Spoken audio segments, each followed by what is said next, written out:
Subscribe कीजिए राजधानी educational group पचकोड़िया YouTube channel को, बेल आइकन दबाइए लेटेस्ट एजुकेशनल वीडियो सबसे पहले देखने के लिए और डाउनलोड कीजिए हमारा मोबाइल ऐप भी।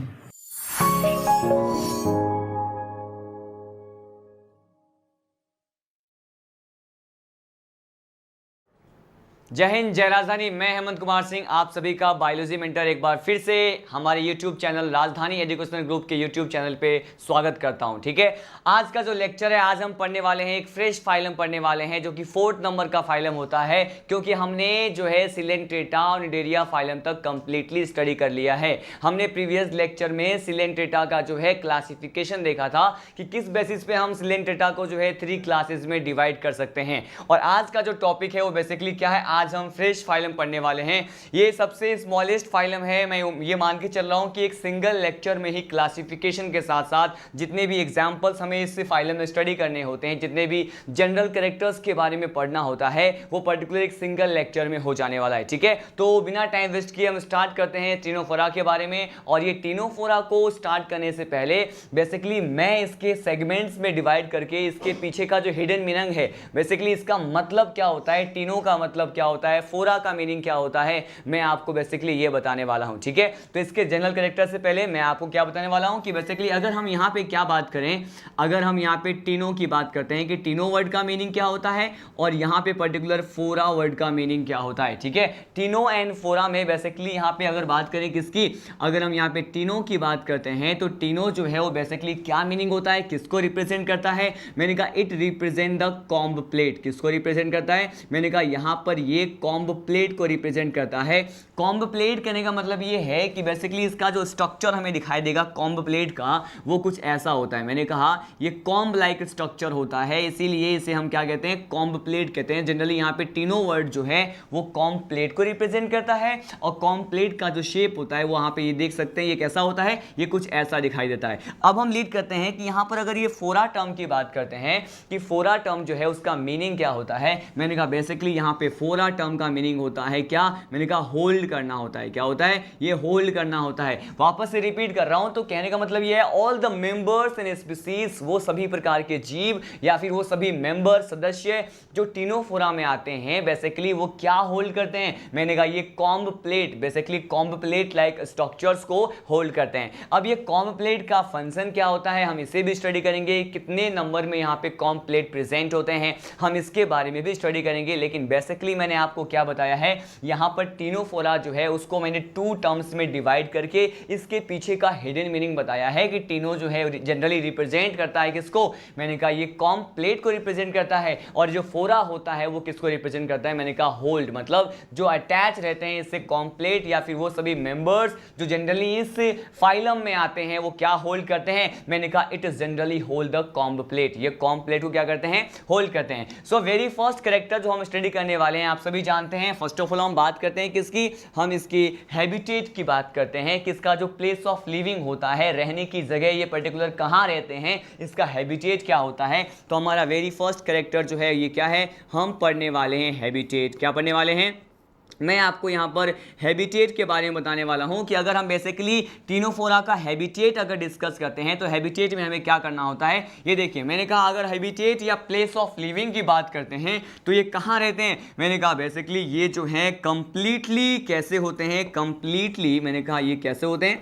मैंने कहा ये बेसिकली हैबिटेट के बेसिस पे ये केवल समुद्र में पाए जाते हैं। कहने का मतलब ये मेराइन वाटर में मिलते हैं, सी वाटर में मिलते हैं। जितने भी मेंबर्स हैं वो कंप्लीटली कहाँ मिलेंगे, सी वाटर में। तो ये कहा जाता है कि इनका जो नेचर होता है हैबिटेट के बेस पे ये कैसा होता है, मैंने कहा ये बेसिकली क्या होता है, ये कंप्लीटली बेसिकली क्या होता है, कंप्लीटली मेराइन होते हैं। कंप्लीटली मेराइन का मतलब ये है कि not a single species can be live in fresh water, कोई भी एक सिंगल स्पीसीज हमें यहाँ पे देखने को नहीं मिलेगा इस टीनोफोरा फाइलम में, जो कि कहाँ रहते हैं, स्वच्छ जल में रहते हैं। सभी मेंबर्स कहाँ रहते हैं, बेसिकली यहाँ पे ये कंप्लीट मेराइन या फिर एक्सक्लूसिवली मेराइन होते हैं, जो जनरली कहाँ पाए जाते हैं, सी वाटर में, लवणीय जल में, समुद्री जल में हमें देखने को मिलते हैं। ठीक है, हमने यहाँ पे वेरी फर्स्ट कैरेक्टर को डिस्कस कर लिया है, that was about the habitat of the Ctenophora.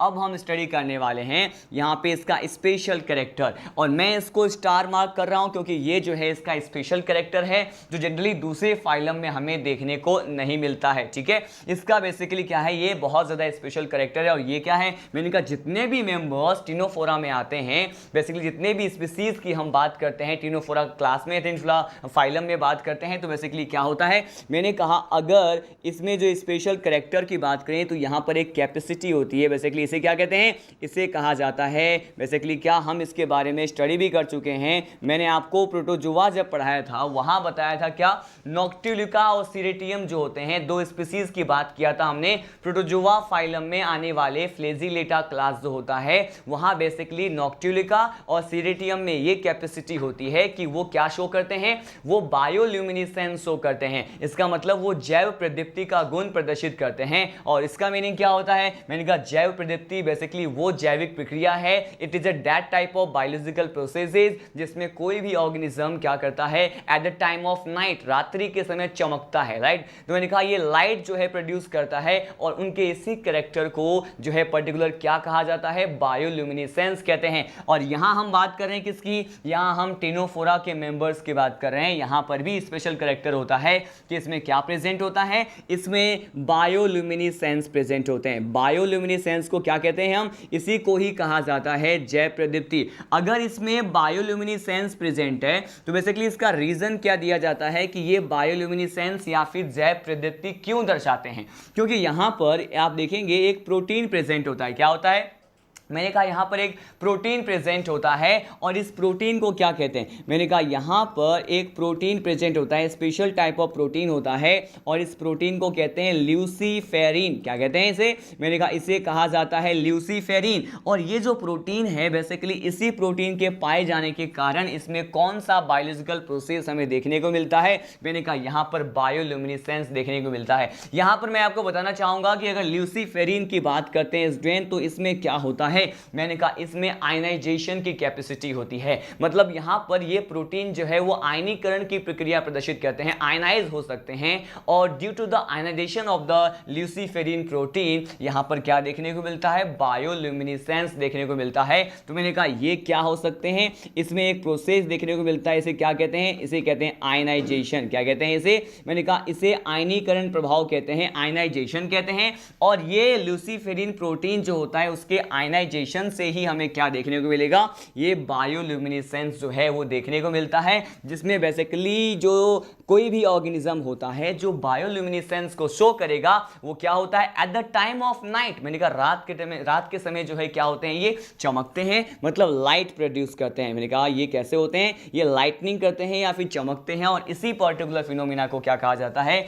जैव प्रदीप्ति कहते हैं। बहुत डिटेल में हमने स्टडी किया, उसके बाद सीधे इसके नेक्स्ट कैरेक्टर की ओर बढ़ते हैं। अब मैं आपको बताने वाला हूं क्या, इसका नेक्स्ट कैरेक्टर ये एनसीईआरटी में भी गिवन है कि अगर हम मेंबर्स ऑफ टिनोफोरा की बात करते हैं तो इसका सामान्य नाम मतलब कॉमन नेम क्या होता है, what is the proper common name of the all the members which belong to the Ctenophora. ठीक है, तो यहां पे अगर हम कॉमन नेम की बात करते हैं कि इसका कॉमन नेम क्या होता है, देखिए यहां पर अगर कॉमन नेम की बात करें तो इसको क्या कहते हैं, इसका कॉमन नेम होता है सी वॉलनट। क्या कहते हैं इसे, मैंने कहा इसे कहते हैं सी वॉलनट। अब हम ये देखेंगे कि सी वॉलनट क्यों कहते हैं, तो बेसिकली इसका जो शेप होता है वो समुद्री अखरोट के जैसा होता है, इसीलिए मैंने कहा इसका मॉर्फो अखरोट की तरह होता है, वॉलनट की तरह होता है, इसीलिए हम क्या कहते हैं इसे सी वॉलनट कहते हैं। और पर्टिकुलर ये टर्म जो है हर स्पीसीज पे क्या होता है, एप्लीकेबल होता है, किसी सिंगल इंडिविजुअल का कॉमन नेम नहीं है। जितने भी स्पीसीज टिनोफोरा फाइलम में आते हैं सभी का कॉमन नेम क्या होता है, मैंने कहा सी वॉलनट होता है, इसे समुद्री अखरोट कहा जाता है। ठीक है, अब हम नेक्स्ट कैरेक्टर स्टडी करते हैं, वो क्या है, अब हम पढ़ने वाले हैं, हमने यहाँ पे हैबिटेट डिस्कस किया, इसके कुछ एक स्पेशल कैरेक्टर को डिस्कस कर लिया, उसके बाद हम पढ़ने वाले हैं बेसिस ऑफ क्लासिफिकेशन कि इस पर्टिकुलर टिनोफोरा की बात करते हैं तो यहां पे बेसिस ऑफ क्लासिफिकेशन वर्गीकरण का आधार क्या होता है।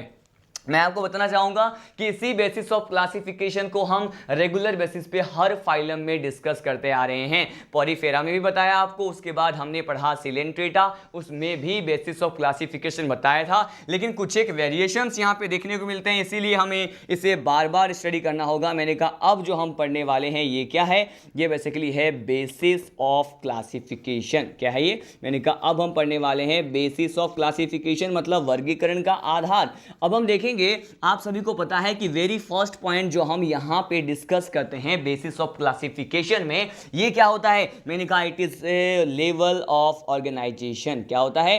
लेवल ऑफ ऑर्गेनाइजेशन को आप जानते हैं, मैं क्या लिखता हूं? LOO लिखता हूं। लेवल ऑफ ऑर्गेनाइजेशन मतलब शारीरिक संगठन का स्तर क्या होता है टीनोफोरा के मेंबर्स में, हम वो पढ़ने वाले हैं। तो बेसिकली ये जो है अपने सभी प्रकार के जैविक क्रियाओं को, बायोलॉजिकल प्रोसेस को किस लेवल पर जो है परफॉर्म करते हैं, संपादित करते हैं। अगर हम इसकी बात करें तो बेसिकली यहां पर ऑल द बायोलॉजिकल प्रोसेस जो होता है वो शो करते हैं किस लेवल पे? मैंने कहा यहां पर ये शो करते हैं टिश्यू लेवल पे। किस लेवल पे? मैंने कहा ये टिश्यू लेवल पे होते हैं जितने भी बायोलॉजिकल प्रोसेस, मतलब ऊतक स्तर पे यहां पर जो है जैविक प्रक्रियाएं जो है हमें देखने को मिलती है। ठीक है, उसके बाद देखिए हम सीधे लीड करते हैं नेक्स्ट पर्टिकुलर कैरेक्टर की तरफ, मतलब बेसिस ऑफ क्लासिफिकेशन की तरफ। ये क्या होता है? मैंने कहा इट इज बॉडी प्लान। ये क्या है? बॉडी प्लान है। बॉडी प्लान के बारे में आपको बताना चाहूंगा कि बॉडी प्लान को कहते क्या है? इसे कहा जाता है शरीर का आयोजन। हम देखेंगे कि शरीर का आयोजन जो होता है वो टीनोफोरा में बेसिकली कैसे देखने को मिलता है।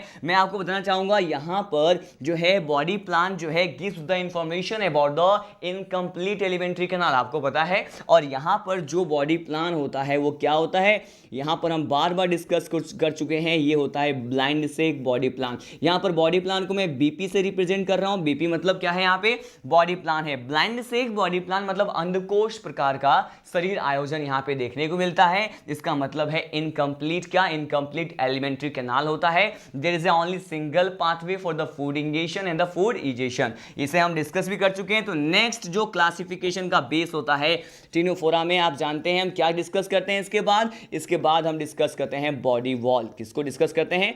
बॉडी वॉल डिस्कस करते हैं। बॉडी वॉल को ही क्या कहा जाता है? यहां पे बॉडी वॉल को ही जनरली यहां पे कहा जाता है जर्म लेयर। क्या कहते हैं इसे? मैंने कहा इसे कहा जाता है जर्म लेयर। अगर हम जर्म लेयर और बॉडी वॉल की बात करते हैं तो जनरली इसके बारे में क्या कहा जाता है कि ये कैसे होते हैं? मैंने कहा ये डिप्लोब्लास्टिक होते हैं। कैसे होते हैं?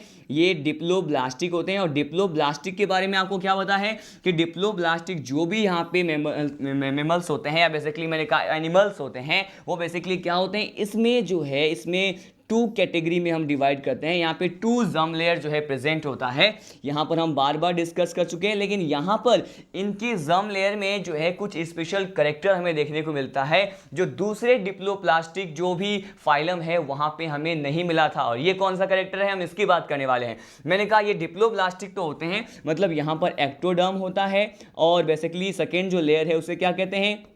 इसे कहा जाता है एंडोडर्म। क्या कहते हैं? इसे एंडोडर्म कहते हैं। लेकिन आपको पता हो एक्टोडर्म और एंडोडर्म इन दोनों के बीच में क्या प्रेजेंट होता है? मैंने कहा यहाँ पर मेसोडर्म तो एब्सेंट है, लेकिन इसकी जगह मेसोग्लिया प्रेजेंट है। लेकिन इसके मेसोग्लिया में ऐसा स्पेशल कैरेक्टर है जो दूसरे डिप्लोब्लास्टिक के मेसोग्लिया में नहीं पाया जाता है। हम इसकी बात करेंगे। यहाँ पर अगर हम इसके मेसोग्लिया की बात करते हैं तो स्टूडेंट ये कहा जाता है कि इसके मेसोग्लिया में क्या प्रेजेंट होता है? मैंने कहा यहाँ पर जो है मसल फाइबर्स प्रेजेंट होते हैं। ये बहुत ज़्यादा इंपॉर्टेंट पॉइंट है कि मसल फाइबर्स प्रेजेंट होते हैं, मतलब पेशीय जो तंतु होते हैं यहाँ पर पाए जाते हैं। और due to the presence of the muscle fibre into the mesoglea of the Ctenophora, it is a special character which can't be seen before the all the phylum that we have already studied, right. यहाँ पर हमने जो पहले phylum study कर लिया है उसमें उनके मेसोग्लिया में मसल फाइबर प्रेजेंट नहीं थे, लेकिन एक सिंगल डिप्लोब्लास्टिक एनिमल जो कि यहाँ पे टीनोफोरा में बिलोंग करते हैं, इसके मेसोग्लिया में क्या प्रेजेंट होता है? पेशीय तंतु या फिर मसल फाइबर क्या होते हैं? प्रेजेंट होते हैं। तो हमने ये डिस्कस किया। इसके बाद इसके बाद देखिए हम बॉडी वॉल के बाद क्या डिस्कस करते हैं, इसके बाद हम स्टडी करते हैं बॉडी कैविटी को। किसको? मैंने कहा यहां पर हम बॉडी कैविटी को डिस्कस करते हैं। बॉडी कैविटी को ही क्या कहते हैं? इसी को ही सीलोम कहते हैं। क्या कहते हैं? सीलोम कहा जाता है। और बॉडी कैविटी या सीलोम की बात करते हैं तो आप सभी को पता है इसमें क्या होगा। मैंने कहा यहां पे बॉडी कैविटी या सीलोम प्रेजेंट होगा या फिर अब्सेंट होगा। मैंने कहा यहां पे बॉडी कैविटी और सीलोम जो है वो जनरली क्या होता है? मैंने कहा अब्सेंट होता है। अगर बॉडी कैविटी और सीलोम यहां पे अब्सेंट है तो हम इसको क्या बोलेंगे? मैंने कहा ये अगुह्य प्रकार के होते हैं। मतलब ये कैसे होते हैं? ये एसिलोमेट होते हैं। कैसे होते हैं? ये एसिलोमेट होते हैं। जनरली मैंने कहा ये कैसे होते हैं? It is acoelomate. कैसे होते हैं? ये एसिलोमेट होते हैं। तो हमने यहां पे देख लिया बॉडी कैविटी के बारे में। नेक्स्ट पर्टिकुलर जो बेसिस ऑफ क्लासिफिकेशन होता है आफ्टर बॉडी कैविटी, हम क्या स्टडी करते हैं? आफ्टर बॉडी कैविटी जो है हम स्टडी करते हैं बेसिकली किसके बारे में? सिमेट्री के बारे में। अगर हम सिमेट्री की बात करें तो बेसिकली सिमेट्री के बेसिस पे ये जो टेनोफोरा होते हैं उनमें किस तरह का सिमेट्री होता है? मैंने कहा यहां पर टेनोफोरा में जो सिमेट्री होता है इसे हम कहते हैं अरीय सममिति। क्या कहते हैं इसे? मैंने कहा इसे कहा जाता है रेडियल सिमेट्री प्रेजेंट होता है, अरीय सममिति पाया जाता है। उसके बाद नेक्स्ट पॉइंट आप सभी को पता है हम बेसिस ऑफ क्लासिफिकेशन में सिमेट्री के बाद क्या डिस्कस करते हैं? मैंने कहा हम डिस्कस करते हैं नोटोकॉर्ड।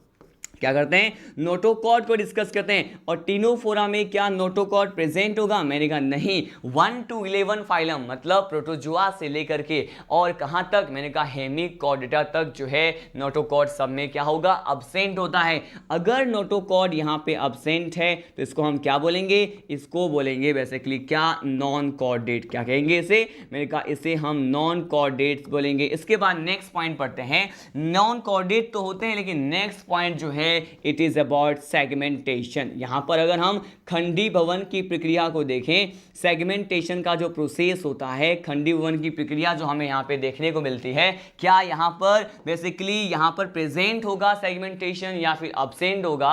अगर प्रेजेंट होगा तो बॉडी सेगमेंटेड होगा। अगर सेगमेंटेशन क्या होगा? अब्सेंट होगा तो बॉडी जो है बेसिकली क्या होंगे? नॉन सेगमेंटेड होंगे। मतलब उनका बॉडी क्या होगा? अखंडित प्रकार का होगा। तो यहां पे बेसिकली ये कहते हैं कि सेगमेंटेशन जो है यहां पे अब्सेंट होता है और इनका बॉडी कैसा होता है? मैंने कहा ये होता है कैसा?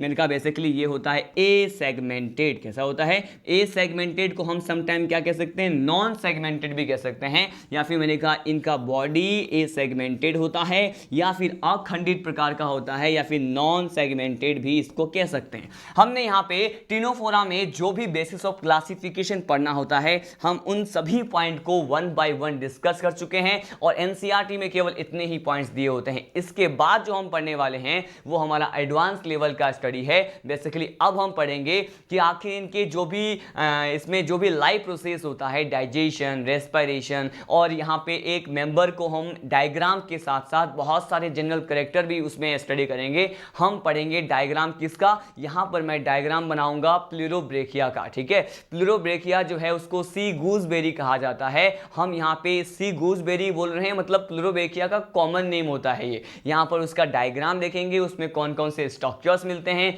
टेंटिकल्स कैसे प्रेजेंट होते हैं और भी बेसिक स्ट्रक्चर जो प्लूरोब्रेकिया में प्रेजेंट होता है उसको हम डिस्कस करेंगे। अभी हमने कुछ एक general character, habitat, special character और बेसिस ऑफ क्लासिफिकेशन को डिस्कस किए हैं। तो हमारा जो नेक्स्ट टॉपिक है हम क्या पढ़ने वाले हैं? टीनोफोरा जो होता है, अगर हम इसमें क्या बात करें, अगर बेसिकली यहाँ पे प्लूरोब्रेकिया के डायग्राम की बात करते हैं कि हमें यहाँ पे क्या क्या पढ़ना होता है। देखिए यहाँ पर मैं प्लूरोब्रेकिया का डायग्राम बनाता हूँ और इस डायग्राम में बेसिकली आपको इसके बहुत सारे कैरेक्टर जो है अपने आप देखने को मिलेंगे। और ये डायग्राम हम कैसे बनाने जा रहे हैं? मैंने कहा सपोज ये प्लूरोब्रेकिया है, राइट। प्लूरोब्रेकिया जो है बेसिकली इसका शेप, मैं आपको शेप के बारे में बता दूं कि ये जो शेप की बात करते हैं किसमें, अगर हम शेप की बात करते हैं बेसिकली टीनोफोरा का शेप कैसा होता है, टीनोफोरा के जो भी मेंबर्स होते हैं उसका आकार कैसा होता है। जनरली ये कैसे आकार के होते हैं? मैंने कहा ये होते हैं ओवल शेप या फिर होते हैं स्फेरिकल शेप। या तो ये अंडाकार होते हैं, स्फेरिकल का मतलब होता है राउंडेड शेप, मतलब गोलाकार होते हैं।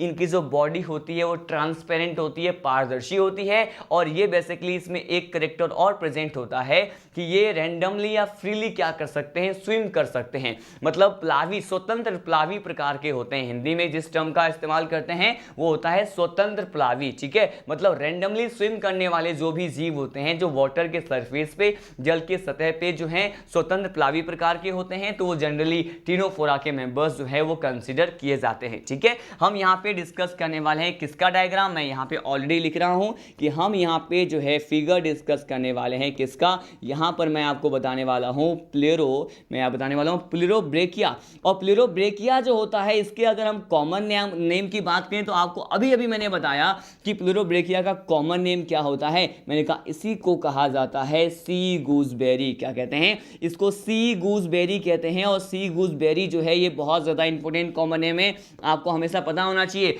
अभी हमने थोड़ी ही देर पहले जो है फर्स्ट स्लाइड में स्टडी किया था कि all the members which generally belong this phylum Ctenophora phylum, उसको सी वॉलनट भी कहते हैं, समुद्री अखरोट भी कहते हैं, क्योंकि उनकी जो मॉर्फोलॉजी है वो अखरोट जैसी होती है। लेकिन अब मैं आपको क्या बताने वाला हूं कि बेसिकली इसे हम क्या कहते हैं, सी गूसबेरी भी कहते हैं। ठीक है, अब सीधे ही लीड करते हैं इसके स्ट्रक्चर की तरफ। देखिए इसके स्ट्रक्चर में हमें क्या क्या देखने को मिलता है, हम ये देखेंगे कि इसके स्ट्रक्चर में बेसिकली यहाँ पर ये इसका शेप कैसा है, मतलब ये गोलाकार दिख रहा है आपको, स्फेरिकल या राउंडेड शेप का दिख रहा है। देखिए यहाँ पर क्या होता है, फर्स्ट ऑफ ऑल ये स्ट्रक्चर की बात करते हैं कि यहाँ पर अगर इस स्ट्रक्चर की बात करें तो मैंने कहा ये स्ट्रक्चर क्या है, और यहाँ से इससे जुड़े हुए क्या प्रेजेंट होते हैं। आपको अभी भी बताया कि टिनोफोरा में टिनो वर्ड का मतलब क्या होता है, कॉम्प्लेट होता है। और कॉम्प्लेट देखेंगे यहाँ पर कितने नंबर्स में प्रेजेंट होते हैं, और कॉम्प्लेट का फंक्शन या फिर वर्क क्या होता है। ठीक है, उसके कार्य क्या होते हैं हम ये भी डिस्कस करेंगे।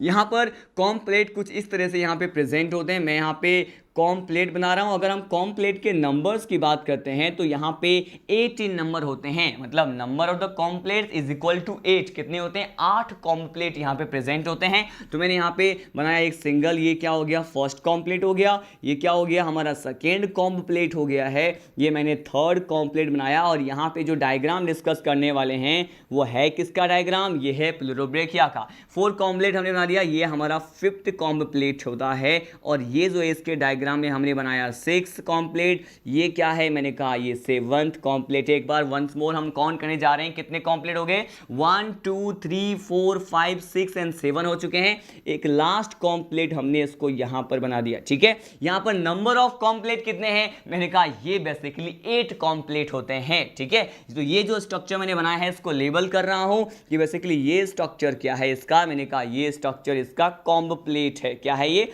मैंने कहा ये बेसिकली कॉम्प्लेट है किसका, टिनोफोरा का जो मेंबर होता है प्लेरोब्रेकिया, उसका ये क्या है, कॉम्प्लेट है। यहां पे अगर नंबर की बात करें तो मैंने कहा ये कितने होते हैं, 8 होते हैं। और इस कॉम्प्लेट पे क्या प्रेजेंट होता है, मैंने कहा यहां पे कॉम्प्लेट पे समटाइम्स सीलिया लाइक स्ट्रक्चर, रुमा प्रेजेंट होते हैं। तो मैंने कहा इस तरह से यहां पर इसके कॉम्प्लेट पे क्या प्रेजेंट होते हैं, कुछ एक सीलिया लाइक स्ट्रक्चर्स भी यहां पे प्रेजेंट हो सकते हैं। रुमा भी कॉम्प्लेट जो है बेसिकली कुछ ऐसा होता है। ठीक है, अब हम ये स्टडी करेंगे कि ये कॉम्प्लेट के सेंटर में जो आपको कुछ एक सिंगल पाथवे दिख रहा है वो क्या होता है। तो देखिए मैंने कहा ये जो सिंगल पाथवे होता है बेसिकली इसको मैंने क्या बनाया है, ये जो आपको सिंगल पाथवे या फिर पोर लाइक स्ट्रक्चर दिख रहे हैं ये क्या होते हैं, मैंने कहा it is generally known as, इसे क्या कहते हैं, इसे स्टोमोडियम कहते हैं। क्या कहा जाता है, मैंने कहा इसे कहते हैं स्टोमोडियम। क्या कहते हैं, स्टोमोडियम कहते हैं। बहुत ज्यादा इंपॉर्टेंट पॉइंट है। जब मैंने प्रीवियस क्लास में हाइड्रा का क्या लिया था, डायग्राम लिया था, अगर आपको पता हो तो वहां पर क्या प्रेजेंट था,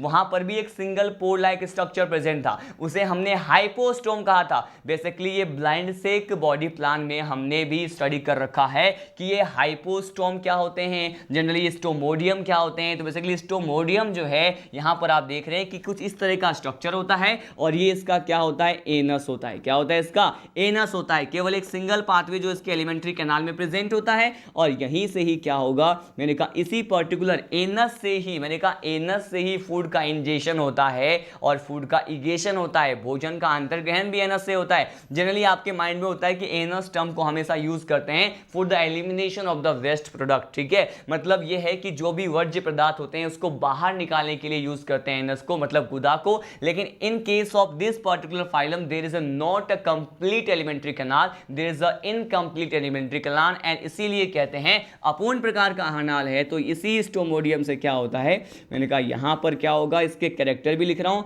फूड का इंजेशन भी होगा और साथ साथ इसका क्या होगा, मैंने कहा यहाँ पर फूड का इजेशन भी होगा। ठीक है, हमने ये स्टडी किया। इसके बाद जो स्टडी करना होता है ये मैं आपको बताने वाला हूँ। यहाँ पे कॉम्ब प्लेट की बात कर लिए हैं, यहाँ पर हमने बेसिकली और क्या बात कर लिया कि यहाँ पर कॉम्प्लेट हो गया, स्टोमोडियम एनस हो गया। अब हम देखने वाले हैं कि और कौन से स्ट्रक्चर यहाँ पे पाए जा सकते हैं। बेसिकली कुछ इस तरह के भी स्ट्रक्चर यहाँ प्रेजेंट होता है जिसके बारे में मैं आपको बताने वाला हूँ। मैंने कहा ये जो स्ट्रक्चर मैं बना रहा हूँ, बेसिकली ये स्ट्रक्चर क्या है, ये स्ट्रक्चर जो आपको दिख रहा है बेसिकली ये इसका स्टेटोसिस्ट होता है। क्या होता है ये इसका, मैंने कहा ये इसका स्टेटोसिस्ट होता है। और अगर ये इसका स्टेटोसिस्ट है तो हम देखेंगे इसका प्रॉपर फंक्शन क्या होगा। तो देखिए मैंने ये जो स्ट्रक्चर बनाया है ये इसका क्या है, स्टेटोसिस्ट। बहुत ज्यादा इंपॉर्टेंट पॉइंट है स्टेटोसिस्ट। लेकिन इसी से ही सिमिलर वर्ड मैं आपको बताना चाहूंगा। स्टेटोसिस्ट तो हमने इसको कहा है, लेकिन अगर आपको याद हो कि अगर जब हम प्रोटोजुआ फाइलम को स्टडी किए थे वहां पर मैंने पैरामीशियम के बारे में बताया था, पैरामीशियम के डायग्राम के बारे में बताया था। और पैरामीशियम का डायग्राम कैसा था, मैंने कहा वहां पर कुछ एक ट्राइकोसिस्ट लाइक स्ट्रक्चर होता है जिसका वर्क होता है ऑफेंस एंड डिफेंस का। लेकिन यहां पे ट्राइकोसिस्ट नहीं है, यहां पे क्या है, स्टेटोसिस्ट है। जनरली इन दोनों ही पॉइंट्स में जो है मिसकंसेप्शन रहता है स्टूडेंट के माइंड में, इसीलिए मैं यहां पे रिवाइज कर रहा हूं। यहां पे स्टेटोसिस्ट है और जो पैरामीशियम होता है that is a member of the protozoa phylum, वहां पे ट्राइकोसिस्ट होता है, वो ऑफेंस डिफेंस के लिए होता है। लेकिन ये जो स्टेटोसिस्ट यहां पे प्रेजेंट होता है, ये स्टेटोसिस्ट किसके लिए होता है, मैंने कहा it is responsible for the balancing. किसके लिए होता है ये, मैंने कहा ये बेसिकली किसके लिए होता है, बैलेंसिंग के लिए पाए जाने वाला जो स्ट्रक्चर होता है। मतलब ये हम इसको कह सकते हैं संतुलक संरचनाएं, जो किसके लिए रिस्पॉन्सिबल होते हैं, इनके बॉडी को बैलेंस करने के लिए, मतलब संतुलन करने के लिए रिस्पॉन्सिबल होते हैं। There is a presence of statocyst like structure. अब हम जनरली आगे पॉइंट डिस्कस करते हैं कि स्टेटोसिस्ट का ये जो आपको एंड दिखाई दे रहा है, इस स्टेटोसिस्ट से क्या होगा मैं आपको ये बता दूं। यहां पर देखिए, यहां पर बेसिकली इस तरह के जो है कुछ एक स्ट्रक्चर एराइज होते हैं और ये बहुत ज्यादा इंपॉर्टेंट कैरेक्टर है इसका। ये जो स्ट्रक्चर आपको दिखाई दे रहे हैं जो मैं आपको यहां पे बना रहा हूं, कि ये बेसिकली क्या है हम इसकी बात करेंगे। फर्स्ट ऑफ ऑल इसको ड्रॉ करते हैं कि ये स्ट्रक्चर आखिर है क्या इसका। मैंने कहा यहां पे स्टेटोसिस्ट से या फिर इसके पर्टिकुलर कॉम प्लेट से कुछ एक इस तरह से जो है स्ट्रक्चर जो है निकले हुए दिखाई देते हैं। और इस पर्टिकुलर स्ट्रक्चर को क्या कहें, इसको कहा जाता है क्या, मैंने कहा ये क्या होता है, ये इसका टेंटिकल्स होता है। क्या होता है ये, मैंने कहा इसका टेंटिकल्स होता है। मतलब टेंटिकल्स जो है वो बेसिकली हिंदी टर्म क्या है इसके लिए, इसे कहा जाता है स्पर्शांग। क्या कहते हैं इसे स्पर्शांग कहते हैं। मतलब इसमें टेंटिकल्स प्रेजेंट होते हैं। लेकिन आप नंबर ऑफ टेंटिकल्स को देख रहे हो कितने हैं, मैंने कहा 2 टेंटिकल्स होते हैं। कितने होते हैं, 2 टेंटिकल्स होते हैं, 2 स्पर्शांग पाए जाते हैं। लेकिन आपको यहां बता दूं यहां पे 2 टेंटिकल्स तो हैं, लेकिन ये 2 टेंटिकल्स कैसे होते हैं, ये सॉलिड नेचर के होते हैं। मतलब सॉलिड प्रकार के, ठोस प्रकार के टेंटिकल्स यहां पर प्रेजेंट होते हैं। ठीक है, अब हम डिस्कस करने वाले हैं कि यहां पे टेंटिकल्स तो प्रेजेंट है, लेकिन इन टेंटिकल्स पे क्या होता है। मैंने कहा ये टेंटिकल्स जो हैं स्पर्शांग होते हैं, इस पर कुछ इस तरह के स्ट्रक्चर्स होते हैं। क्या होते हैं, मैंने कहा इस तरह के स्ट्रक्चर्स यहां पे प्रेजेंट होते हैं। और इस स्ट्रक्चर को क्या कहा जाता है, मैंने कहा इस स्ट्रक्चर को कहा जाता है क्या, इस स्ट्रक्चर को कहा जाता है लेजोसेल्स। क्या होते हैं, मैंने कहा लेजोसेल्स कहते हैं। ये बहुत ज्यादा इंपॉर्टेंट कैरेक्टर होता है कि इनके टेंटिकल्स पर क्या प्रेजेंट होते हैं, लेजोसेल्स। ठीक है, अब ये जो है लेजोसेल्स जो है ये क्या वर्क करते हैं हम इसकी भी बात करेंगे। मैंने कहा ये क्या है, लेजोसेल्स है। लेजोसेल्स को और क्या कहा जाता है, हम ये भी यहीं पर डिस्कस करते हैं। इसी को कहा जाता है कोलोब्लास्ट सेल। क्या कहते हैं, कोलोब्लास्ट सेल। ये एक प्रकार की कोशिका होती है और इसका वर्क क्या होता है, अब मैं आपको बताने जा रहा हूं कि ये टेंटिकल्स पे जो लेजोसेल प्रेजेंट होते हैं या फिर कोलोब्लास्ट प्रेजेंट होते हैं, इसका वर्क क्या है, इसका फंक्शन क्या होता है, इसका वर्क क्या होता है। मैंने कहा इससे जनरली कोई भी एक स्टिकी सब्सटेंस क्या होता है, रिलीज होता है।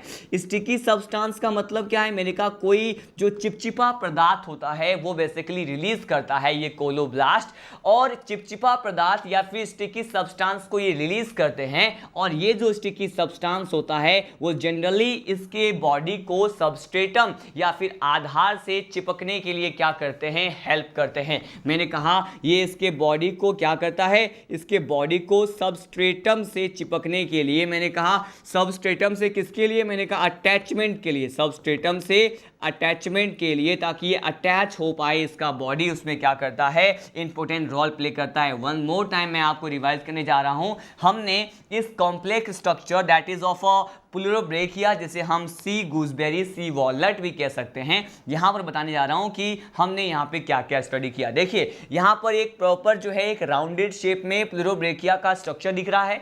यहां पर हमने फर्स्ट ऑफ ऑल 8 टाइप्स के कॉम्प्लेट्स प्रेजेंट होते हैं, हमने ये बात की। ये देख रहे हैं इसके कॉम्प्लेट पे, मैंने कहा अगर 8 टाइप्स के कॉम्प्लेट प्रेजेंट होते हैं तो इन कॉम्प्लेट्स का वर्क क्या होता है, मैं आपको ये बताने वाला हूं। इन कॉम्प्लेट्स का वर्क होता है, it is responsible for the locomotion. किसके लिए रिस्पॉन्सिबल है, मैंने कहा इस पे जो कॉम्प्लेट प्रेजेंट होते हैं वो जनरली रेस्पॉन्सिबल होते हैं लोकोमोशन के लिए। अब अगर हम टेंटिकल्स का फंक्शन देखें कि बेसिकली अगर ये क्या है, मैंने कहा ये टेंटिकल्स जो हमने बनाए हैं कि इन टेंटिकल्स का वर्क क्या होता है, इन टेंटिकल्स का वर्क भी क्या होता है, लोकोमोशन होता है। तो मैंने कहा लोकोमोशन के लिए यहां पर क्या है, टेंटिकल्स भी होते हैं, लोकोमोशन के लिए यहां पर क्या होते हैं, यहां पे बेसिकली कॉम्प्लेट भी होते हैं 18 नंबर। टेंटिकल्स कितने होते हैं, 2 होते हैं, और कॉम्प्लेट कितने होते हैं, 8 होते हैं। यहां पर देखिए बीच में जो स्ट्रक्चर आपको दिख रहा है जो कि एक सिंगल पाथवे होता है, या फिर हमने कहा सिंगल पाथवे का कहने का मतलब क्या हो गया, मैंने कहा इसी सिंगल पाथवे को एक मात्र एक ऐसा पाथवे या मार्ग होता है जहां से भोजन का अंतर्ग्रहण भी होगा और भोजन का बहिक्षेपण भी होगा, फूड इंजेक्शन के साथ साथ फूड इगेशन होता है, और इसी पर्टिकुलर पाथवे को क्या कहते हैं,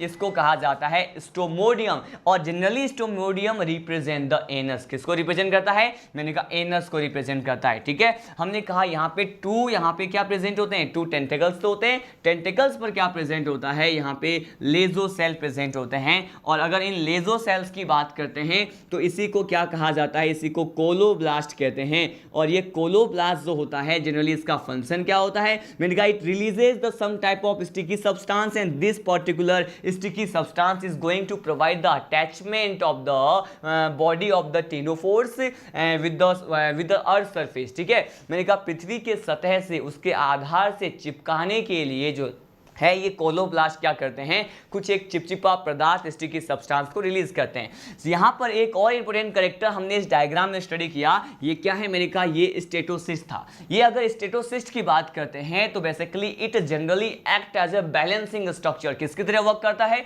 मैंने कहा ये संतुलक संरचनाएं होती हैं या फिर बैलेंस के, मैंने कहा इसके बॉडी को बैलेंस करता है। मैंने आपको एक पॉइंट अभी बताया कि अगर हम किसकी बात करें, मैंने कहा अगर हम all the members with generally belong to the Ctenophora की बात करते हैं, वो कैसे होते हैं, स्वतंत्र प्लावी प्रकार के होते हैं, रैंडमली स्विमिंग करने की एबिलिटी रखते हैं या फिर स्विम करते रहते हैं, तैरते रहते हैं। और उनके इस कैरेक्टर को डिफाइन करने के लिए मैंने कहा कि यहां पर क्या होता है, ये स्टेटोसिस्ट होता है जो उनके बॉडी को बैलेंस करता है। ठीक है, तो यहां पे हमने ये सारे कैरेक्टर डिस्कस कर लिया। अब हम क्या डिस्कस करने वाले हैं, जनरली हमने यहां पे जो भी जनरल पॉइंट्स थे, बेसिस ऑफ क्लासिफिकेशन था, इसके जो प्लूरोब्रेकिया के कैरेक्टर्स को मैं डिस्कस किया। अब मैं आपको बताने वाला हूं लाइव प्रोसेसेस। ठीक है, और लाइव प्रोसेस के बाद मैं इसका क्लासिफिकेशन बताऊंगा कि इसको जनरली हम कितने क्लास में डिवाइड करते हैं। ठीक है, इसके बाद हम सीधे नेक्स्ट सेगमेंट की तरफ बढ़ते हैं। हमारा नेक्स्ट पर्टिकुलर टॉपिक है, ये क्या है, मैंने कहा it is a life process. ठीक है, अब हम पढ़ने वाले हैं टिनोफोरा का जो लाइफ प्रोसेस होता है, बेसिकली इसके लाइफ प्रोसेस में हम क्या कहते हैं। देखिए, अगर हम टिनोफोरा के लाइफ प्रोसेस की बात करते हैं, मतलब अगर हम इसके जैविक प्रक्रियाओं की बात करते हैं कि आखिर वो कौन कौन से लाइव प्रोसेस हैं जो यहां पर हमें देखने को मिलते हैं, मैं आपको ये बताने वाला हूं। देखिए, अगर लाइव प्रोसेस की बात, फर्स्ट लाइव प्रोसेस आप सभी जानते हैं हम क्या डिस्कस करते हैं, हमेशा की तरह यहां पर मैं आपको बताऊंगा कि टिनोफोरा में बेसिकली ये जो डाइजेशन होता है, पाचन की जो प्रक्रिया होती है, वो किस तरह से हमें देखने को मिलती है। मैंने कहा टिनोफोरा में जो डाइजेशन होता है वो जनरली सिलेंट्रेट की तरह ही होता है। मैंने कहा सिलेंट्रेट में क्या था पहले, मैंने कहा पहले इसमें बाह्य कोशिकीय प्रकार का होता है, मतलब यहां पर क्या होता है, पहले एक्स्ट्रा सेलुलर होता है और उसके बाद में क्या होता है, मैंने कहा इसके बाद में ये होता है इंट्रा सेलुलर। क्या होता है, इंट्रा सेलुलर, कहने का मतलब पहले आउटसाइड द सेल होता है इसमें डाइजेशन, फिर इनसाइड द सेल होता है, इंट्रा सेलुलर टाइप का होता है, पहले बाह्य कोशिकीय उसके बाद अंतरा कोशिकीय प्रकार का पाचन देखने को मिलता है। और यही सेम तरह का जो कैरेक्टर था, पाचन की प्रक्रिया थी, वो बेसिकली कहां पे देखने को मिला था, मैंने कहा ये आपको सिलेंट्रेटा में भी, निडेरिया में भी देखने को मिला था। अब सीधे ही नेक्स्ट पर्टिकुलर लाइफ प्रोसेस की ओर बढ़ते हैं। मैंने कहा डाइजेशन के बाद क्या स्टडी करना होता है, डाइजेशन के बाद स्टडी करते हैं रेस्पिरेशन। ठीक है, हम देखेंगे कि रेस्पिरेशन की बात करते हैं, श्वसन की जो बात करते हैं, श्वसन के लिए यहाँ पर क्या प्रेजेंट होता है। फर्स्ट ऑफ ऑल मैं बताना चाहूँगा कि श्वसन के लिए यहाँ पर कोई भी स्पेशल टाइप के स्ट्रक्चर्स या ऑर्गन तो डेवलप होते नहीं हैं, क्योंकि ये टिश्यू लेवल पे ही अपने बायोलॉजिकल प्रोसेस को करते हैं, अपने जैविक प्रक्रियाओं को परफॉर्म करते हैं। इसीलिए रेस्पिरेशन के लिए there is no special structure, there is no special organ. So basically respiration कैसे होगा, it is happen through the body surface. ये मैंने कहा शरीर के सतह से ही यहां पर रेस्पिरेशन देखने को मिलता है। कहने का मतलब क्या है, ये बेसिकली किससे रेस्पिरेशन को शो करते हैं, मैंने कहा ये बॉडी सरफेस से करते हैं, बॉडी सरफेस से ये रेस्पिरेशन शो करते हैं। शरीर के सतह से क्या होता है यहां पर, मैंने कहा शरीर के सतह से ही यहां पे श्वसन देखा जाता है। ठीक है, अब सीधे ही लीड करते हैं नेक्स्ट कैरेक्टर की तरफ। अब हम बढ़ रहे हैं सर्कुलेटरी सिस्टम। क्या यहां पे सर्कुलेटरी सिस्टम अब्सेंट होगा या प्रेजेंट होगा, यहां पे सर्कुलेशन की बात करने वाले हैं। कि सर्कुलेशन की बात करेंगे तो मैंने कहा कि सर्कुलेटरी सिस्टम जो होता है यहां पर क्या होता है, अब्सेंट होता है, मतलब परिसंचरण तंत्र नहीं पाया जाता है, अनुपस्थित होता है। ठीक है, अब हम नेक्स्ट कैरेक्टर डिस्कस करने वाले हैं। सर्कुलेशन के बाद हमें क्या स्टडी करना होता है, सर्कुलेशन के बाद हम स्टडी करते हैं बेसिकली एक्सक्रीशन के बारे में। किसके बारे में, कि एक्सक्रीशन या फिर उत्सर्जन की जो प्रक्रिया है वो कैसे होता है। मैंने कहा अगर हम किसकी बात करें, अगर हम बेसिकली किसकी बात करने वाले हैं, उत्सर्जन की प्रक्रिया मतलब एक्सक्रीशन की बात करते हैं, तो एक्सक्रीशन कैसे होता है, बेसिकली इसमें जो एक्सक्रीशन का प्रोसेस होता है वो हमें देखने को मिलता है बेसिकली किससे, मैंने कहा there is no special structure for the excretion also. ठीक है, यहां पे एक्सक्रीशन के लिए भी कोई संरचना नहीं है, तो मैंने कहा एक्सक्रीशन भी बॉडी सरफेस से होगा, लेकिन किस तरह के पदार्थ का होगा, किस तरह के सब्सटेंस का होगा, ये अमोनिया के फॉर्म में अपने जो भी वेस्ट मटेरियल होते हैं, वर्ज्य पदार्थ होते हैं, उसको बाहर निकालते हैं, एलिमिनेट करते हैं। इसीलिए मैंने कहा यहां पर ये कैसे होते हैं, ये अमोनोटैलिक होते हैं। कैसे होते हैं ये, मैंने कहा ये अमोनोटैलिक प्रकार के होते हैं, मतलब बेसिकली ये एक्वेटिक एनिमल हैं और अपने वेस्ट मटेरियल को अमोनिया के फॉर्म में रिलीज करना प्रीफर करते हैं। ठीक है, उसके बाद हम स्टडी करते हैं लोकोमोशन का प्रोसेस, कि बेसिकली एक्सक्रीशन के बाद हम क्या स्टडी करते हैं, हम यहाँ पे लोकोमोशन को स्टडी करते हैं।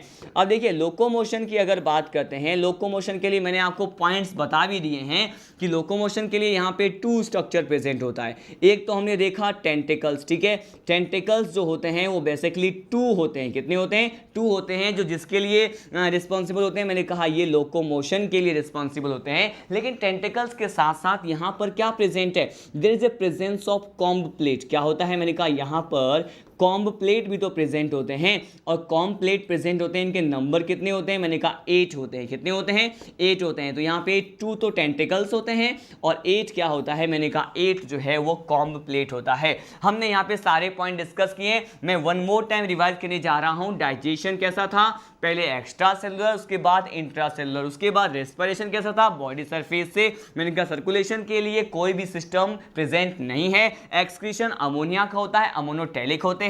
लोकोमोशन के लिए यहाँ पे टेंटिकल्स और कॉम्ब प्लेट पाए जाते हैं, जो इसका इंपॉर्टेंट कैरेक्टर है, जो किसी में नहीं पाया जाता। ठीक है, यहाँ पर हम बात करेंगे नर्व्स के बारे में, कि यहाँ पर अगर हम नेक्स्ट कैरेक्टर स्टडी करें, नेक्स्ट लाइफ प्रोसेस को स्टडी करें, तो ये होता है नर्व्स। नर्व्स को क्यों डिस्कस कर रहे हैं, मैं आपको बताना चाहूँगा कि अगर हम नर्व्स की बात करते हैं तो हमने प्रीवियस लाइव सेशन में स्टडी किया था कि ये जो तंत्रिकाएं होती हैं सबसे पहली बार उद्विकास की कड़ी में इवोल्यूशन के सीक्वेंस में जनरली कहाँ देखे गए थे? मैंने कहा इसका जो फॉर्मेशन है या फिर ये पहली बार फर्स्ट ऑफ द टाइम किस में देखा गया था? It was generally seen in the mesoglea of the coelenterate, right? मैंने कहा सीलेंट्रेटा में जो भी डिप्लोब्लास्टिक एनिमल होता है उसमें मेसोगिलिया प्रेजेंट है और उसके मेसोगिलिया में क्या होते हैं? नर्व्स या फिर तंत्रिकाएं जो हैं वो पहली बार देखे थे, लेकिन वो तंत्रिकाएं जो है वो अल्प विकसित होते हैं जिसमें डेंड्रोन और एक्सोन क्या थे? एब्सेंट थे। Only cyton cell body present होते हैं और उस तरह के नर्व्स को क्या कहते हैं? नॉन पोलर नर्व्स कहते हैं। लेकिन यहां पर बेसिकली इस एक पर्टिकुलर में आपको क्या बताने जा रहा हूं कि यहां पे जो नर्व्स होते हैं वो जनरली कैसे होते हैं? ये बेसिकली स्कैटर्ड होते हैं। किसे होते हैं? मैंने कहा ये बेसिकली स्कैटर्ड नर्व्स कहने का मतलब क्या है? स्कैटर्ड नर्व्स कहने का मतलब ये है कि हिंदी में इसे कहा जाता है विस्तृत प्रकार की तंत्रिकाएं।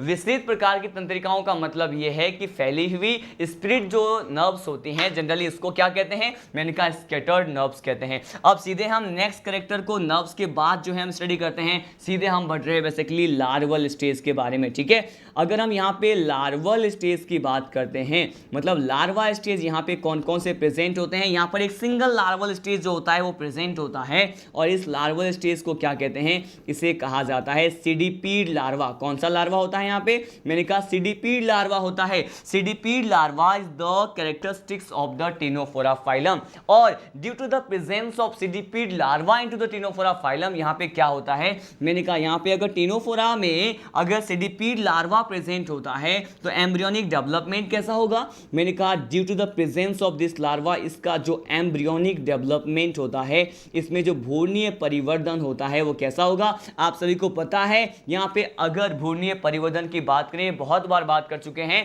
कि किसी भी फाइलम के यहाँ पे स्पीसीज में अगर लार्वा प्रेजेंट है तो बेसिकली एम्ब्रियोनिक डेवलपमेंट कैसा होता है? अप्रत्यक्ष प्रकार का होता है, इनडायरेक्ट टाइप का क्या होता है? एम्ब्रियोनिक डेवलपमेंट देखने को मिलता है, ठीक है? यहाँ पे मैंने एक स्पेशल कैरेक्टर जो डिस्कस किया उसको स्टार मार्क कर रहा हूं। बेसिकली ये क्या था कि इसमें विस्तृत प्रकार की तंत्रिकाएं पाई जाती हैं, स्केटर टाइप के नर्व्स प्रेजेंट होते हैं, लार्वल स्टेज सीडिपीड लार्वा होता है। अब सीधे हम मूव करते हैं, हमारा जो नेक्स्ट टॉपिक है, हमने यहाँ पे लाइफ प्रोसेस को क्या कर लिया है? कंप्लीटली स्टडी कर लिया है। सीधे हम लास्ट टॉपिक की ओर बढ़ते हैं। बेसिकली वो क्या होता है? ये है क्लासिफिकेशन ऑफ टिनोफोरा। इसका क्लासिफिकेशन बिल्कुल बहुत जनरली बहुत सिंपल है और इसके क्लासिफिकेशन में हम क्या क्या स्टडी करते हैं मैं आपको ये बताने वाला हूं। सो लास्ट टॉपिक हमारा क्या है? टिनोफोरा जो है उसका क्लासिफिकेशन क्या है? मैंने कहा यहां पर अगर क्लासिफिकेशन की बात करते हैं, किसकी बात करते हैं? अगर हम इसके क्लासिफिकेशन की बात करते हैं, जनरली इसका वर्गीकरण कैसा होता है यहां पर हम ये डिस्कस करने वाले हैं। तो बेसिकली इसका क्लासिफिकेशन जो होता है पहले देखेंगे किस आधार पे किया गया है, बेसिकली वो कौन सा बेस है या वो कौन सा क्राइटेरिया होता है जिसके बेसिस पे हम यहाँ पे मेंबर्स ऑफ टिनोफोरा फाइलम को जो है क्लासेस में डिवाइड कर सकते हैं, हम ये स्टडी करने वाले हैं। क्लासिफिकेशन का यहाँ जो बेस होता है वो जनरली क्या होता है? मैंने कहा ये टेंटिकल्स होता है। क्या होता है ये टेंटिकल्स होता है। मतलब यहाँ पे स्पर्शांक के आधार पर मैंने कहा टेंटिकल्स के प्रेजेंस और अब्सेंस के आधार पर हम इसको क्लासिफाई कर सकते हैं फर्दर, ठीक है? मैंने कहा टेंटिकल्स के आधार पे किस तरह से क्लासिफाई करेंगे और कितने क्लासेस होते हैं हम इसकी बात करने वाले हैं। देखिए यहां पर टेंटिकल्स के बेसिस पे हमने कहा यहां पे बेसिकली 2 क्लासेस में हम इसको स्टडी करते हैं, ओनली 2 क्लासेस है। इसीलिए मैंने आपको कहा था टिनोफोरा जो है बेसिकली बहुत स्मॉल फाइलम है जिसमें नंबर ऑफ द स्पीसीज जो होते हैं, नंबर ऑफ द ऑर्गेनिज्म होते हैं, जीवों की संख्या जो होती है वो दूसरे फाइलम के कंपैरेटिवली क्या होते हैं? बहुत कम होते हैं। तो मैंने कहा यहां पर जो फर्स्ट क्लास होता है उसे हम क्या कहते हैं? यहां पर फर्स्ट क्लास जो है उसको कहा जाता है टेंटिक्यूलेटा। क्या कहते हैं इसे? मैंने कहा इसे कहा जाता है टेंटिक्यूलेटा क्लास, राइट? यहां पे कितने क्लास हैं? 2 क्लास हैं। मैंने इसका बेस बताया आपको कि टेंटिकल्स के प्रेजेंस एंड अब्सेंस के बेसिस पे यहां पे हम बात कर रहे हैं। तो मैंने कहा फर्स्ट क्लास क्या है? टेंटिक्यूलेटा और सेकेंड क्लास जो होता है वो बेसिकली क्या होता है? ये होता है न्यूडा। क्या है? न्यूडा। लेकिन हम इन दोनों क्लास में बात करें कि आखिर कौन से क्लास में तो यहां पे टेंटिकल्स प्रेजेंट होते हैं और किस पर्टिकुलर क्लास में टेंटिकल्स क्या होते हैं? अब्सेंट होते हैं। देखिए यहां पे टेंटिक्यूलेटा वर्ड से ही मालूम चल रहा है यहां पे टेंटिकल्स क्या होते हैं? प्रेजेंट होते हैं, ठीक है? मैंने कहा अगर टेंटिकल्स क्या हो? प्रेजेंट हो तो बेसिकली वो जो मेंबर है वो किस क्लास से बिलोंग करेगा? टेंटिक्यूलेटा से करेगा।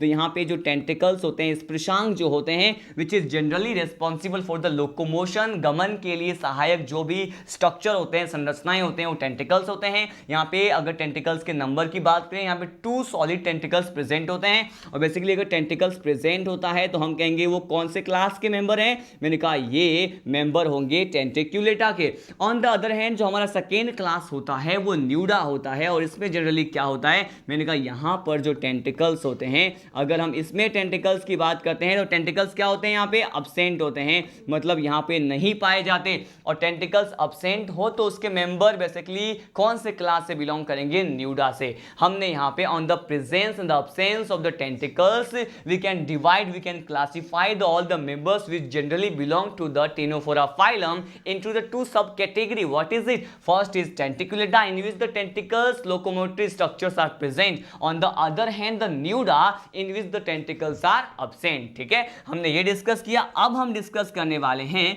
कि अगर हम क्या बात करें, अगर हम स्पेशली यहाँ पे ये बात करें कि एग्जाम्पल हम कौन कौन से यहाँ पे इंक्लूड करते हैं, तो यहाँ पे फर्स्ट ऑफ ऑल टेंटिकुलेटा के एग्जाम्पल की बात करते हैं। यहाँ पे टेंटिकुलेटा के एग्जाम्पल में यहाँ पर हम फर्स्ट एग्जाम्पल ले रहे हैं बेसिकली प्लेरोब्रेकिया। कौन सा है?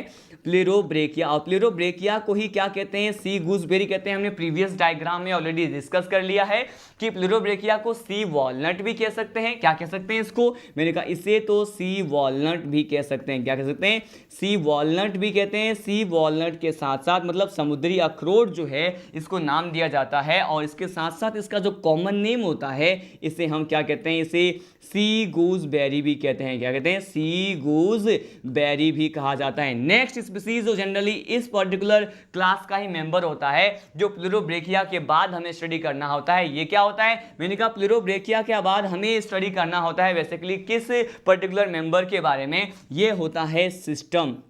क्या कहते हैं इसे? मैंने कहा इसे सिस्टम कहा जाता है। और अगर सिस्टम की अगर बात करें तो ये जो सिस्टम होता है वो जनरली इसका कॉमन नेम क्या होता है? इसका कॉमन नेम होता है वेनस। मैंने कहा क्या होता है? इसे हम कहते हैं वेनस फ्लावर गिर्डल। क्या कहते हैं? वेनस फ्लावर गिर्डल कहते हैं। यहाँ पर कंफ्यूजन वाला टर्म है ये। जब हमने स्पंज पढ़ा था तो वहाँ पे वेनस फ्लावर बास्केट था, ठीक है, वो जनरली यूप्लेक्टेला का वेडिंग गिफ्ट ऑफ जापान हमने कहा था उसको, लेकिन यहाँ पे आपको दिख रहा है वेनस गिर्डल। ये वेनस गिर्डल जो है वो सिस्टम का जो है नेम होता है। Basically system is a member of the ctenophora phylum in the tentaculata class. ठीक है, यहाँ पर हमने 2 एग्जाम्पल डिस्कस किए, और यहाँ पर जो एक हम अगर न्यूडा के एग्जाम्पल को डिस्कस करें कि न्यूडा जो है इसमें बेसिकली कौन सा मेंबर आता है, यहाँ पर केवल एक सिंगल स्पीसीज सिंगल एग्जाम्पल की बात करते हैं जो क्या होता है। मैंने कहा यहाँ पर जो एग्जाम्पल हम बात करने वाले हैं इसे कहते हैं बेरोई। क्या कहते हैं? इसे बेरोई कहा जाता है। और बेरोई जो है ये न्यूडा का मेंबर तो है, लेकिन इसका कॉमन नेम क्या होता है? यहाँ से क्वेश्चन आता है। इसको क्या कहते हैं? इसे हम कहते हैं स्विमिंग आई। क्या बोलते हैं इसे? मैंने कहा इसका कॉमन नेम होता है स्विमिंग आई ऑफ कैट। क्या होता है? स्विमिंग आई ऑफ कैट होता है, मतलब बिल्ली की तैरती आंखें, हिंदी में इसका कॉमन नेम होता है। बेसिकली ये जो कॉमन नेम इसको प्रोवाइड किए जाते हैं इन सभी स्पीसीज को, वो on the basis of morphology, उनके आकार की, उनके एक्सटर्नल व्यू के आधार पे, उनके एलिमेंट्री अपीयरेंस के आधार पे जो है डिसाइड किए जाते हैं। तो इसका कॉमन नेम क्या होता है बेरोई का, जिसमें टेंटिकल्स अब्सेंट होता है। जो न्यूडा का मेंबर है मैंने कहा ये होता है swimming eye of the cat. मैंने कहा बिल्ली की तैरती आंखें क्या है, इसका कॉमन नेम होता है। हमने यहां पर क्या स्टडी कर लिया, इसी के साथ पर्टिकुलर हमने क्लासिफिकेशन क्या कर लिया है, स्टडी कर लिया है। इन द सीक्वेंस हम वन मोर टाइम रिवाइज करते हैं। मैंने फर्स्ट ऑफ ऑल इसके जनरल कैरेक्टर, स्पेशल कैरेक्टर बताया, बेसिस ऑफ क्लासिफिकेशन के बारे में डिस्कस किया। प्लेरोब्रेकिया जो होता है सी गूसबेरी के जनरल कैरेक्टर्स को with the help of diagram देखा। उसके बाद हमने यहां पर क्लासिफिकेशन ऑफ द टिनोफोरा को स्टडी किया, मतलब टिनोफोरा का वर्गीकरण हम कितने वर्गों में कर सकते हैं, और उनके एग्जांपल्स, उनके कॉमन नेम के बारे में भी क्या कर लिया, स्टडी कर लिया। इसी के साथ हमारा ये जो टिनोफोरा फाइलम है वो इन अ सिंगल लेक्चर क्या हो जाता है, कंप्लीट हो जाता है। क्यों? क्योंकि यहाँ पे बेसिकली बायोडाइवर्सिटी जो है इन द टिनोफोरा फाइलम वो बहुत ही कम ऑब्जर्व होता है। ठीक है, इन द नेक्स्ट लेक्चर हम क्या पढ़ेंगे, हमारा जो नेक्स्ट लेक्चर होगा that will about the 5th phylum. Generally it will be Platyhelminthes. हम प्लेटीहेल्मिन्थीज हेलमेंथीज और फ्लैट वर्म के बारे में पढ़ेंगे। आप इसी तरह से जो है हमारे साथ जो है at a particular time live session में जुड़े रहें और सारे जो लेक्चर्स मैं यहाँ पे ले रहा हूँ, आप सभी को नॉलेज प्रोवाइड कर रहा हूँ, उसको बेसिकली रेगुलर बेसिस पे गेन करें। ठीक है, हम वापस से कल इसी टाइम पे मिलेंगे। हमारा टॉपिक क्या होगा? हमारा टॉपिक होगा प्लेटी हेलमेंथीज फ्लैट वर्म के बारे में क्या करेंगे, हम डिस्कस करेंगे। तब तक के लिए जय हिंद, जय राजधानी।